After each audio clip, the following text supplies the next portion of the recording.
When you see a label that says natural or organic, what does that really mean? And how can you trust it? For millions of small farmers in India, proving they follow these practices is a huge challenge.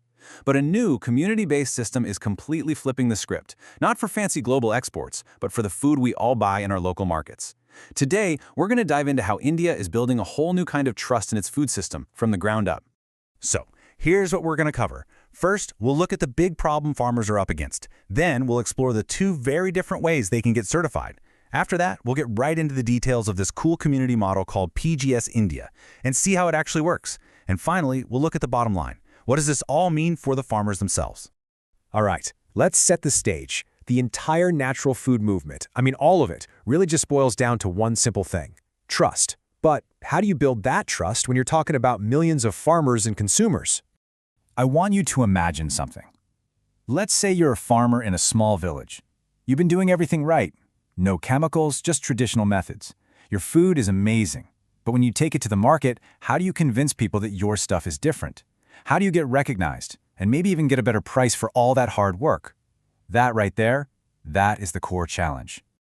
Okay, so to solve this problem, India basically has two different systems in place for farmers. And trust me, it is not a one-size-fits-all situation. The differences between these two paths are massive. On one side, you've got what's called NPOP, the National Program for Organic Production.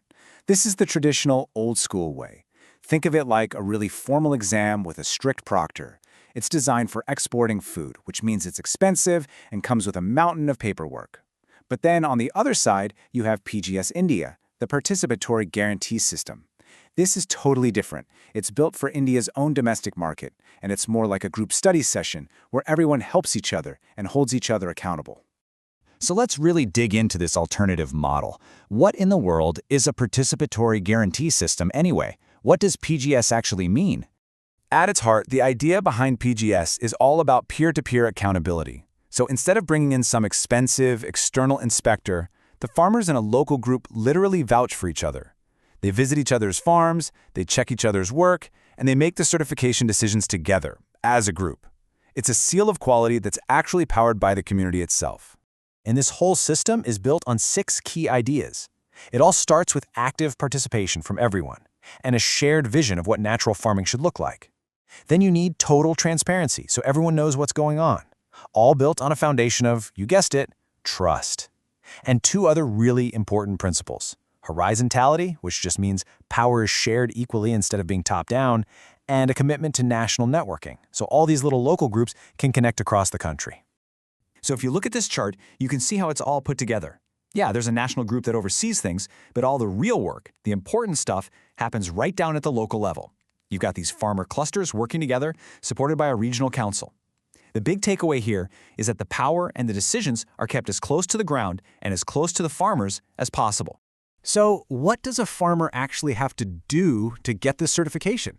Well, it's way more than just no pesticides. It's a whole system. They need to have livestock integrated into their farm. They have to use these amazing on-farm bio-inputs like Jivamroot and Bijamroot. They've got to practice multi-cropping, use mulching to keep the soil healthy, and use traditional seeds. And of course, the big one, absolutely zero synthetic chemicals.